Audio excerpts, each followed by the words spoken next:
Hello friends मैं अनामिकास recipe लै आपनालोকক आदरणी जनाइছো।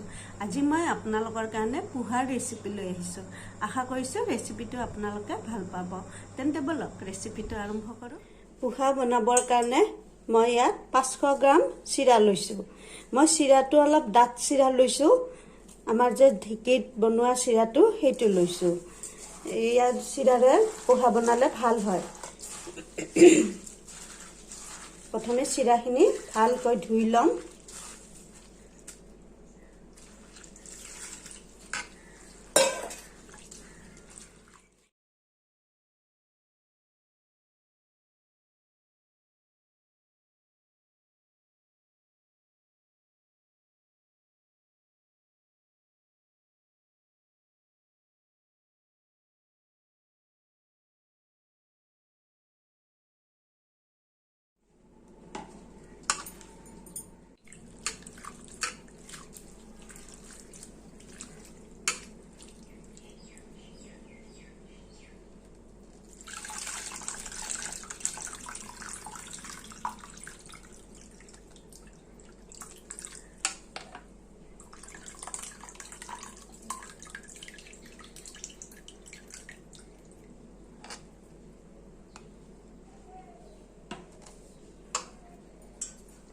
चिराखिनि अकमान पानी दी प्रथम एकेबारे अलप दिसो पानी जाते गोटे चिराखिनिए पानीखिनि हुहि लय। 2 मिनिट मान समय थৈ दिले हबो।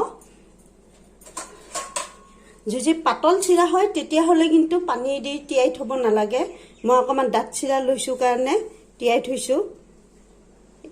2 মিনিট সময় এনেকৈ থৈ দিম। मैं केराही गरम होब दिसिलो। यात अलप रिफाइन दिलो। तेलखिनि अकमान गरम होबलै दिम। तेल गरम होइसे एतिया यात बादाम केटामान दिलो।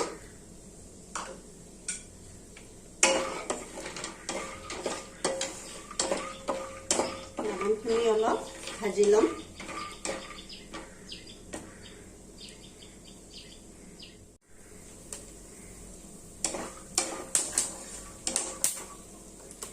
बादामखिनि धुनियाকৈ फाटी उठिছে। এই পৰ্যায়ত এতিয়া এখিনি নমাই দিম।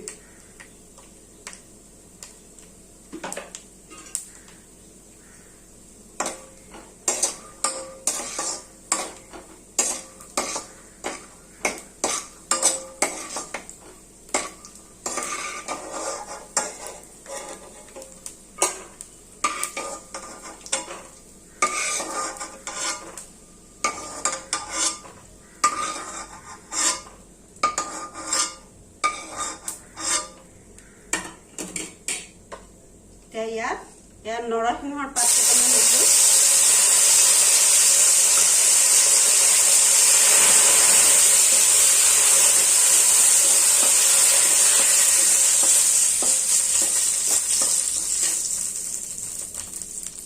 ओभेन लो फ्लेमत दिसो। नरसिंहर पात केटाओ तुली थम।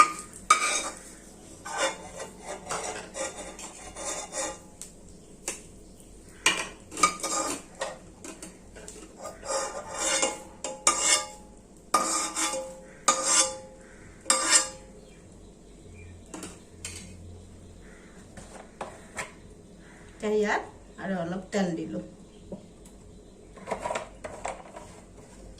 ओभेन को हाई फ्लेमत दिलो। तेलखिनि गरम होबलै दिसो।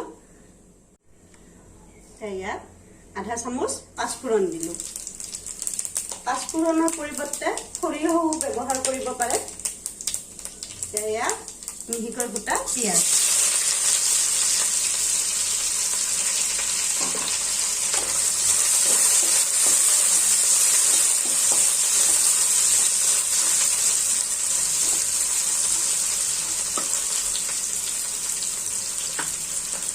मिहिকৈ কুটা आलू दिलो।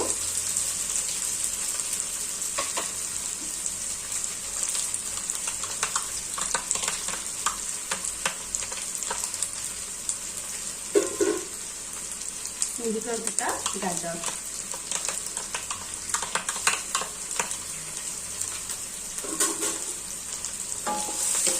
এইখিনি ভালকৈ ভাজি ল'ম।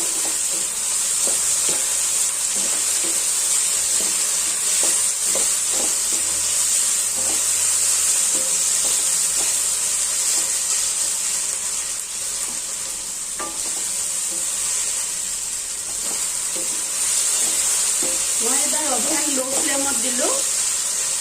গাজৰ আৰু আলুখিনি সিজালৈকে এইখিনি ভাজি ল'ম। এইখিনি ভাজি হয় মানে চিৰাখিনি চাওঁ, এয়া চাওঁ পানী, চিৰাখিনিয়ে পানীখিনি গোটেই শুহি লৈছে। চিৰাখিনিও ধুনীয়াকৈ সিজিছে। এতিয়া ইয়াত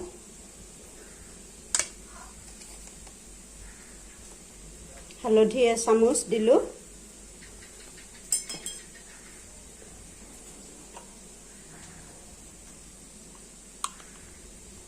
এয়া নেমুৰ ৰস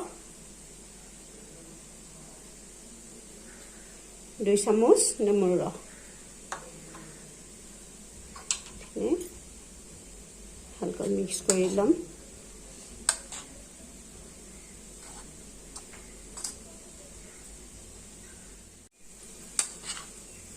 দেখিছেনে চিৰাখিনি কিমান জৰ্জৰীয়া হৈছে?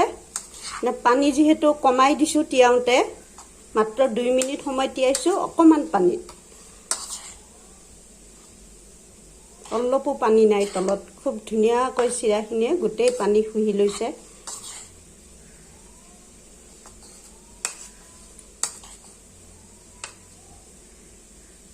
এইখিনি মিক্স কৰি হ'ল।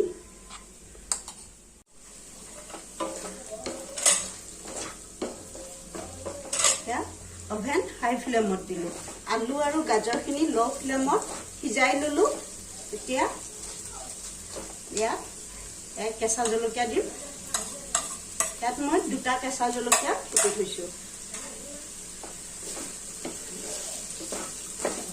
পাচলিৰ জোখখিনি মই কোৱা নাই, কাৰণ পাচলিখিনি আপোনাৰ আন্দাজ মতে দিব পাৰিব, কম বেছি কৰিব পাৰিব।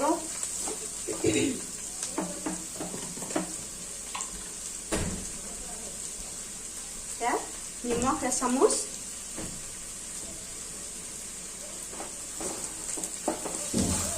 নিমখখিনি আপোনাৰ সোৱাদ অনুসাৰে দিব আৰু বস্তুৰ পৰিমাণ মতে দিব।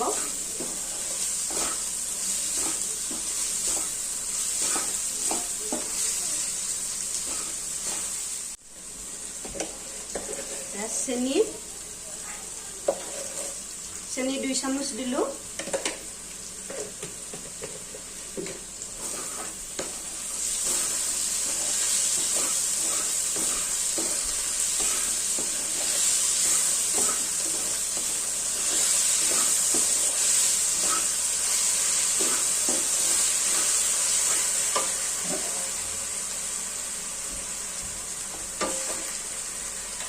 এতিয়া এয়া হালধি আৰু নেমুৰ ৰসেৰে মিক্স কৰি থোৱা চিৰাখিনি দি দিলোঁ।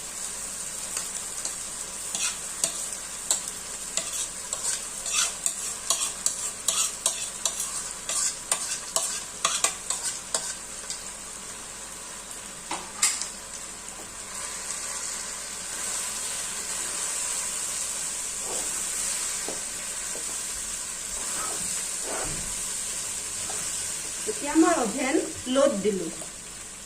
এইখিনি ভালকৈ মিক্স কৰি ল'ম।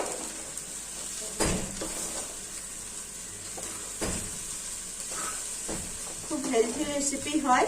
ৰাতিপুৱা এনেকৈ আমি পোহা বনাই দিবই পাৰোঁ ল'ৰা ছোৱালীক। এইখিনি আৰু বেছি পুষ্টিকৰ কৰিবৰ কাৰণে আপুনি ইয়াত বন্ধাকবি, ব্ৰকলি এনেকুৱা ধৰণৰ পাচলিও দিব পাৰে।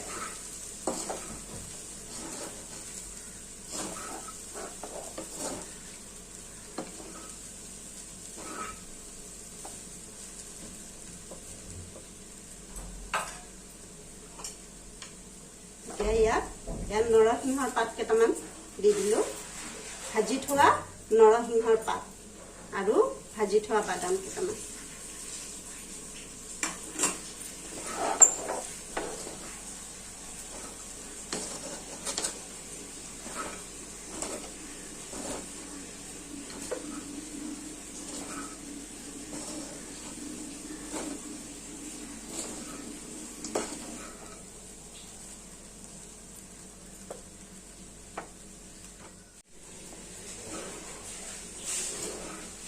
ৰেডি হৈ আহিছে।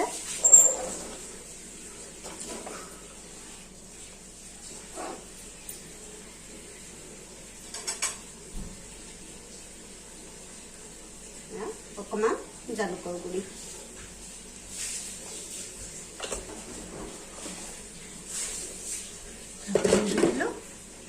অভেন অফ কৰি দিলোঁ। ঢাকনিখন দি 1 মিনিট সময় ৰাখি থ'ম, তাৰপিছত পৰিৱেশন কৰি দিম।